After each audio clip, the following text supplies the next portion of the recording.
ஒரு பெரிய பவுல் ஃபுல்லாக சின்ன வெங்காயம் பெரிய வெங்காயம் ஈக்குவலாக எடுத்து ஒரு பெரிய தக்காளி எடுத்து க்ரஷ் பண்ணி எண்ணெயில் ஃபஸ்ட்டு கொஞ்சம் நேரம் வதக்கணும்.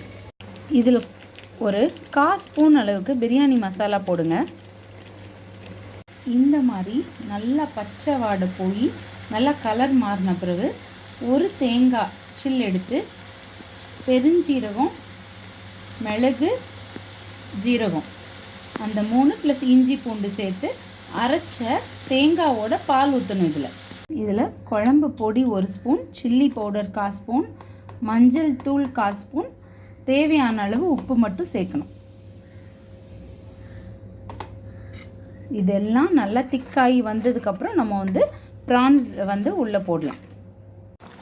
இந்த மாதிரி நல்லா கொதிக்க ஆரம்பித்த பிறகு ப்ரான்ஸை உள்ளே போடலாம். போட்டு நல்லா திக்கான பிறகு எப்படி இருக்குன்னு உங்ககிட்ட காமிக்கிறேன். அவ்வளோதான், ரெடி ஆயிடுச்சு. நல்லா இந்த மாதிரி திக்காக வந்தோடனே ஆஃப் பண்ணிக்கலாம். இது எல்லா டிஃபனோடையும் ரைஸோடையும் நல்ல காம்பினேஷன். ட்ரை பண்ணுங்கள்.